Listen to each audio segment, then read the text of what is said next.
Alright, so I got everybody up to speed in the last video. These should get shorter. I know I've said that twice and it ain't worked out, but here we go. So I'm going to speak on the fire at this point, okay? They wanted a lot of this to be kept secret and blah, blah, and all that stuff during the time of the fire. So, morning of the fire, I woke up to the house on fire, alright? In my heart, I mean, I'm not gonna beat around the bush about none of it, alright? There may be still an ongoing investigation. I don't know. As far as insurance companies and stuff go, I believe those are all cleared out. We had some renter's insurance. I suggest it for everybody. Trust me, if you ever need it, you're going to wish you had it, all right?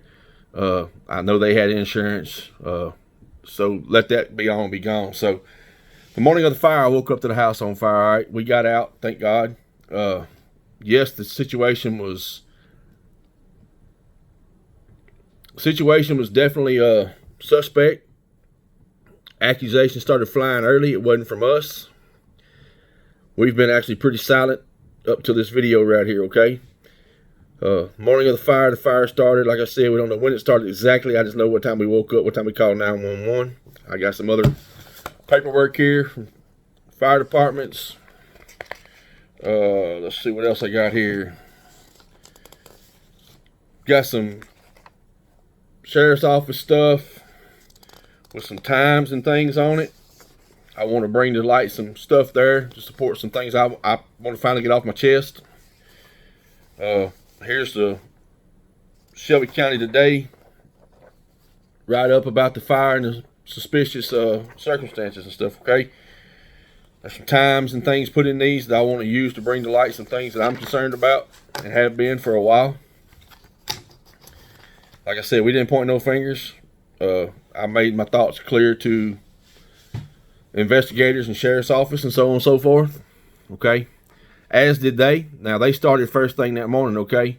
There was some Facebook posts made about the house being burnt and us being arsonists and signs put up around the property and just different things to try to discredit myself and my wife, I guess. We took the high road. I made a very formal apology, sort of whatever, about all of us losing things and so forth, and I took the high road at that time, okay? Now, the other side had accusations for everybody, okay? They're accusing me of burning the house. You heard in the affidavit that they said something about my truck being on video or something along them lines. They're accusing a local preacher of burning the house down, setting the fire. You know, just nonsense, okay? It's nonsense. It could have been handled better. The whole time the fire's being done, going on over there with the firefighters and stuff. Me and my wife are across the road. My wife's in tears. I mean, we're watching everything we own burn up. Everything we own, you know. I mean, we're lucky we got out of there, okay?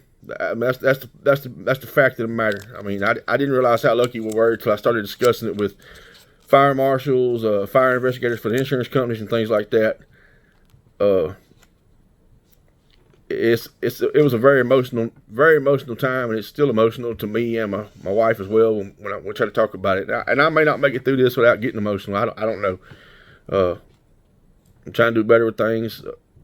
But while we're over in the neighbor's driveway, watching everything we own burn up, let me rewind a little bit here for real quick. So when we woke up and I smelled the smoke, I woke my wife up instantly. Tried to grab some, I mean, I don't know. Anyway.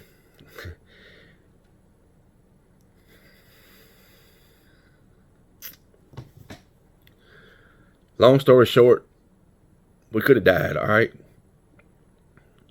I got my wife up. We got out of the house. Got out of the yard. Got across the road, okay? Everything's burning.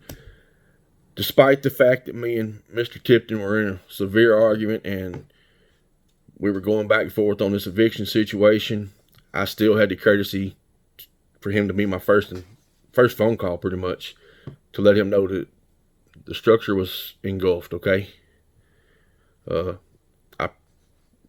probably broken order at that point. But I feel like it was the right thing to do, and I did try to reach out to him. I got voicemail, okay? Now, I'm going to get into some details here, and these are the things I want to point out. In my heart, okay? I think somebody tried to kill us that night, okay? I think they wanted me quiet. I'm sincere about that. All right? Now, they threw around what they want to throw around, and I took the high road. But I'm telling you now what I think, okay? How I felt. This is how I felt, okay? Now, obviously the investigation, I don't know if it's over at the sheriff's department, but I know as far as the insurance side and things of that nature, it's been cleared and deemed electrical non-determined, okay? And I'm going to leave it at that. But I want to cover some things here, okay? 911 call went out at 3:53, okay? So my wife made that 911 call while I was trying to run back and save my service truck that was over there parked underneath the carport, okay? I didn't get to it. I didn't save it. It burnt. My service truck went up in flames. Prior to all this starting, I want to discuss some things about that as well, because prior to the situation, now, there was lots of things being said around town. I can't present them as 100% fact, but when you hear it from 10 to 50 people, it's probably been said, you know what I mean? There was comments made numerous times about a person running around telling everybody that our service truck was up for repo, okay? Well, I'm telling you now, you can reach out to the bank and they'll tell you real quick that wasn't none of our stuff up for repo, all right? What they tried to do, what they tried to misconstrue as a repo, here's the scenario on that. And I'm only bringing this up because of it burning up in the fire, okay? We had an investor on the truck, all right? I had somebody that invested the truck for an interest in the business, but they had no control over the truck. Once it was signed over to us, they had no control over the truck or the daily actions of the business itself, okay? Now, I will be as honest as I can be here. That person is a friend of mine. This put some strain on our friendship because my goals for that service truck was to expand and grow into more than one, you know, for his sake and for ours, okay? He was a little disgruntled, and we've been having conversations about the situation with it not giving the return he expected and what he needed. And look, from an investor standpoint, from my standpoint, you made an investment, you got to deal with it. From his standpoint, me looking on the outside looking in, I get it. If you're not getting a return on your money, it don't seem very fruitful. You don't want to be there. But from a business standpoint, you don't just get to back out and say, hey, I want my stuff back, because it ain't going the way you want it, okay? So that was the only issue that was going on with the service truck. There was never any kind of repo for the truck. The other person had no ownership in the truck, okay? And looking back, we probably would have done all this different now that we both learned some lessons in this, okay? But neither here nor there, I want to clear that up real quick, that service truck was solely owned by State 28, which is solely owned by my wife, Andrea Reed, okay? Because there's more of that coming here shortly. The house burnt. The truck was burning up. I was trying to save my truck. I couldn't get to it. The smoke was so thick. I run up in there. Had to come out. I couldn't breathe. That's when I actually noticed where the fire was kind of at on the house. Not going to get into all that, okay? But I couldn't save my truck. The house burnt down. And I want to get into what I seen and what brought me to my concern that somebody might have tried to murder me that night, okay? So 3:53, the 911 call goes out, all right? And I'm not sure how the 911 process works, but we're border Panola, border Shelby, okay? My wife called 911. From what we're understanding is the original call on 911 went to Panola. Now, I could be wrong. I haven't figured out how to address this situation. I'm going strictly off of paperwork that I have in my hand, okay? Our impression was it went to Panola. Panola transferred to the Shelby side or something along them lines. Neither here nor there. I have the Timpson Volunteer Fire Department incident report in my hand. It's at 3/13/22. 20 says 22, but it's supposed to be 21. No, 22. That's right. My bad. This is 23. Okay. 3/13/22. Alarm call is at 3:59 a.m. Time arrived on scene, it states to be 4:20, which is exactly, I believe, what it states in Shelby County today's Timpson Volunteer Fire Department fights house fire case under investigation, suspicious circumstances, okay? As stated there. Now, this is where some of my problems started rising and where I started finding I need to be thinking about what might have happened that night, okay? 3:59, folks. 3:59 a.m. alarm call time, okay? Now, my understanding is these alarm calls are all calls for emergency services, right? So that would mean fire department, sheriff's department, ambulance services, whatever, okay? This is my understanding. I could be wrong. 3:59 a.m. Well, first person on scene that night was Constable Josh Tipton. All right.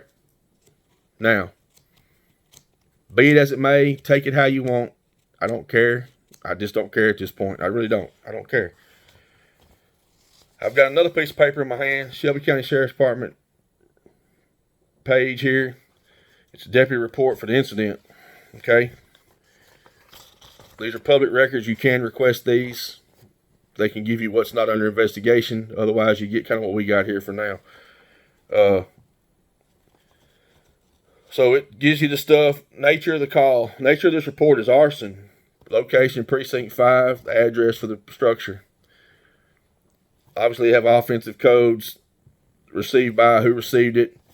I'm assuming that how received T means telephone. Responding officers were Mr. Hooper, Mr. Muse, Mr. Haley, Mr. Andrews, Mr. Gross, and Ashworth. Responsible officers, Mr. Muse, it says here. And when reported, it says 406. 406, folks. 3/13/22. All call. 3:59. When reported, 406. 7 minutes. Well, 7 minutes. All right. First person on the scene was Constable Tipton. Had a passenger in his truck, which is his father, okay? I walked down my neighbor's driveway, and I never thought about none of this at the time. This is stuff I've looked on since then that I've tried to really figure out how to approach. I walked up, made conversation with him, told him I tried to call her uncle and brother, and I couldn't get no response. And I was asked what happened, told him I didn't know. And the question that was asked to me by Mr. Robert Tipton, well, was your stuff in there? And my response went a little along the lines of, well, yeah, I live there, so yeah, my stuff's in there, right? Because the story they're dictating everybody is that we had moved everything out of the house and we were pretty much squatting there. That's before we burnt the house down, okay? That's the story. Now, if you got any common sense, when you have a house fire, there's couch springs, there's washers, there's dryers, there's hot water heaters, there's anything that's left behind from that situation. Our bed platform was all wooden, and our mattress, I don't know, it was asserted. It might have had some, I don't have no springs in it, so you probably didn't see none of that, right? But I mean, somebody had the gall to ask me, was my stuff in there? And that kind of, I don't know, I was in a little bit emotional state that night, but yeah, it pissed me off to say the nonetheless, all right? But my concern with this situation is, the all call goes out at 3:59, right? And at 4:06, Constable Tipton's making a report of arson. Now keep in mind, Constable Tipton, and I've documented this with video as well, lives approximately 8 miles from his house to the house that we lived in, okay? Now this is 3-something in the morning. We're talking 7 minutes from an all call till he arrived on scene, and it states what time the fire department arrived, and he was there before them by, I know, at least 10 minutes, because he left there after I said what I said and went to try to get his uncle up, okay? But at 4:06, it states this man's making a complaint of arson on this house 7 minutes from the time that the all call went out. Now, you see where I'm going with this, and I'm trying to understand how somebody gets 8 miles down the road from a dead sleep with their father who lives 2 miles the other direction to a scene of a crime that they're filing for within 7 minutes. at that time of the morning. Now, be it what it may, maybe I'm pointing fingers I shouldn't point. If I am, I apologize. But I just think it's something that needs to be noted, because I got more videos coming. And some of this is subject to my other videos, okay?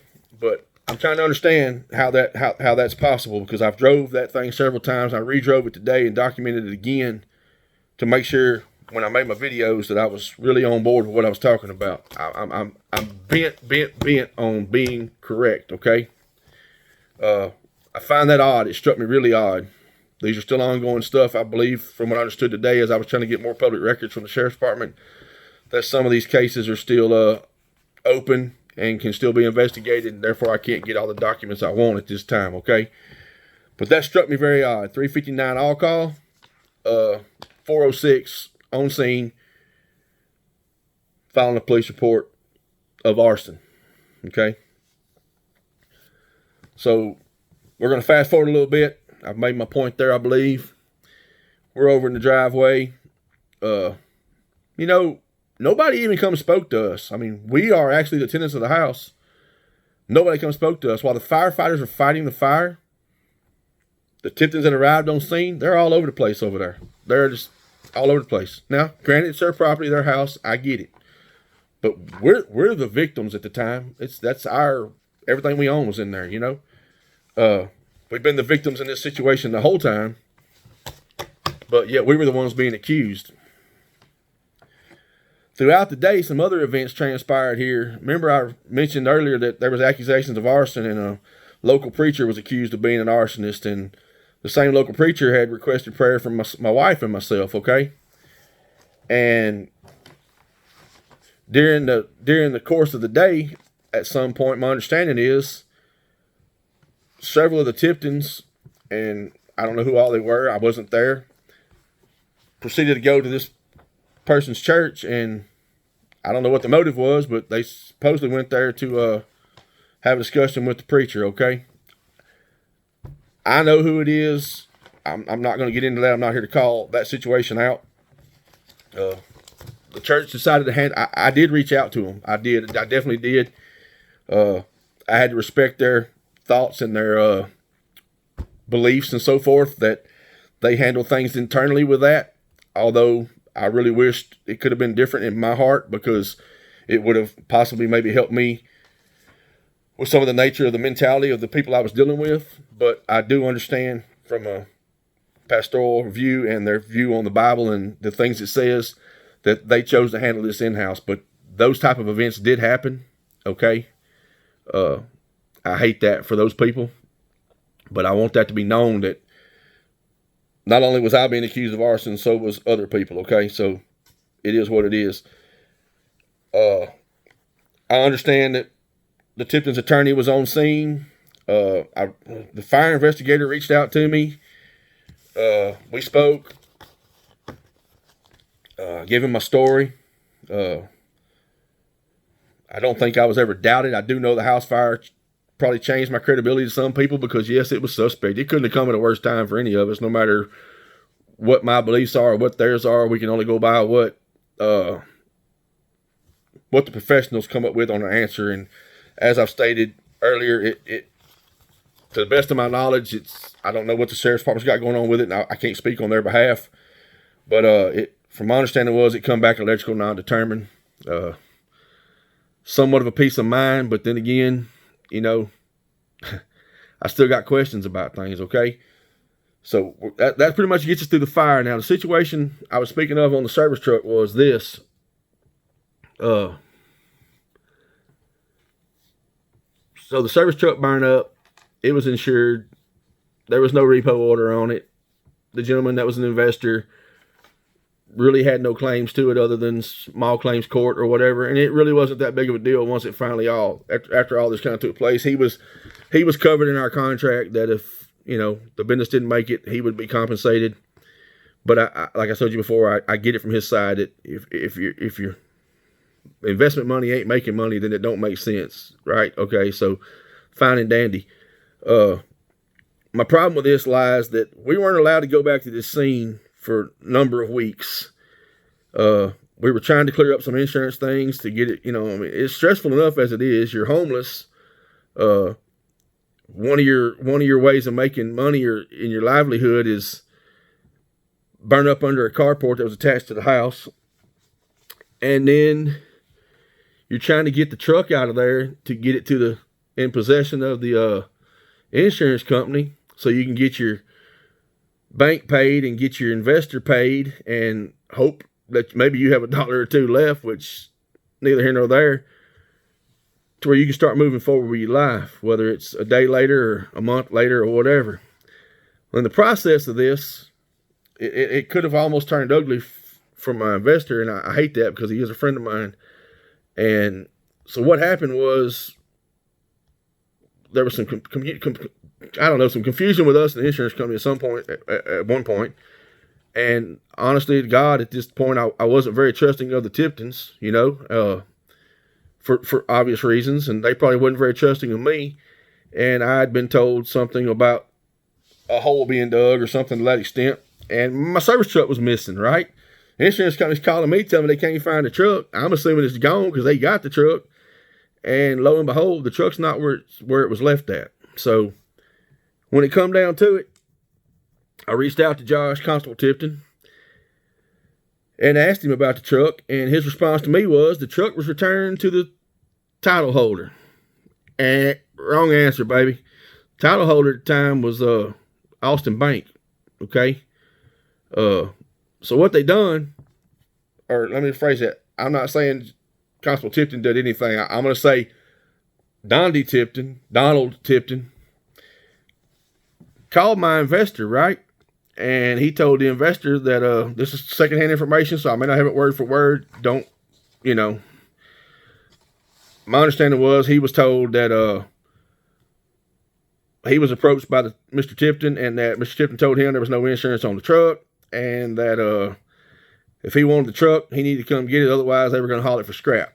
Now, mind you, temporary injunction states that nothing should be moved from the property, right, on our part or their part. Okay, so in my mind, now looking back, the temporary injunction was broke on their side already because they removed property from the crime scene, first of all, and it got in the hands of a person that did not own it. I mean, and this was verified through the sheriff's department. And if Constable Tipton would have took the time to verify that through the license plate of the VIN on the truck, maybe this wouldn't have happened. I mean, I'm not trying to say, I don't know what I ain't really trying to say nothing. I'm just trying to state that my investor almost had auto theft or whatever the charges would have been on him because of negligence on people to do their diligence. Back to what I was trying to say about these local elected officials.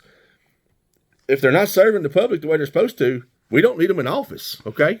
We do not need them in office, and we dang sure don't need them running for offices higher than what they have now. And elections are coming up, so we need to be paying attention to them things because, my friendship was hindered in this situation. And it was at the hands of Mr. Tipton for calling somebody that did not, they didn't have their facts straight. Bottom line, they ain't had a truth in the fact of 90% of this stuff, if not more. But we almost had to file charges on someone that really was a innocent bystander in this situation, just looking out for their protected interest because they're being told false truths by people that don't have no clue. They're just talking out their butts. So that's kind of how all the fire stuff went, and that's kind of what led us up to some other situations, okay?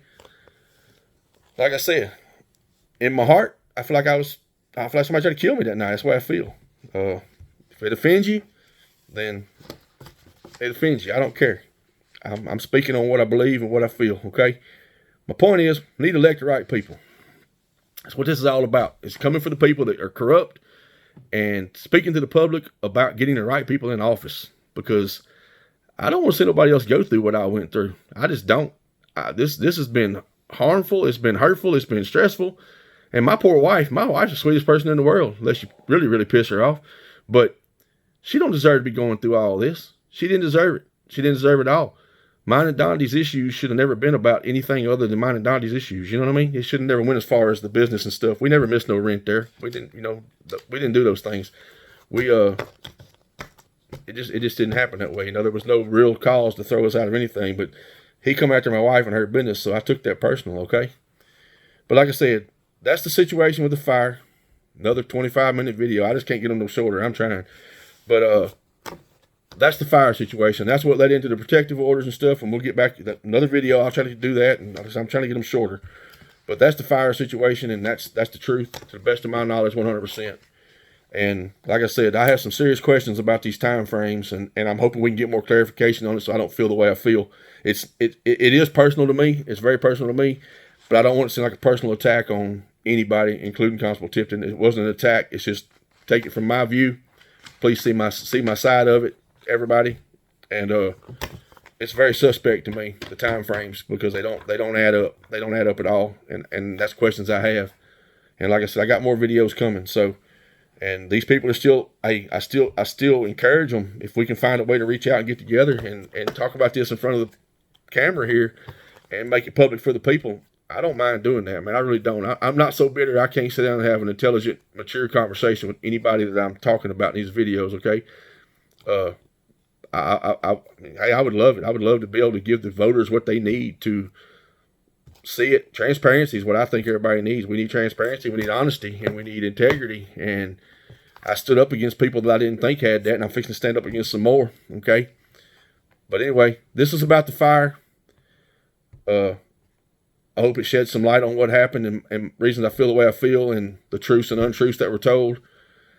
Like I said, I'm not perfect. I'm not trying to paint myself as a saint by no means. But I've been truthful with everybody, and I want people to make change. I want to see change in these public offices. We need it. We deserve it. Okay? Thanks for listening. I'll get on to my next video. It may not be no more tonight, but I'll do my best to get all these up and going. I'd like to get this done and over with. I want this off my chest and out in the air, okay? I got a life to move on with, and I can't do it with all this going on, okay? So stay tuned.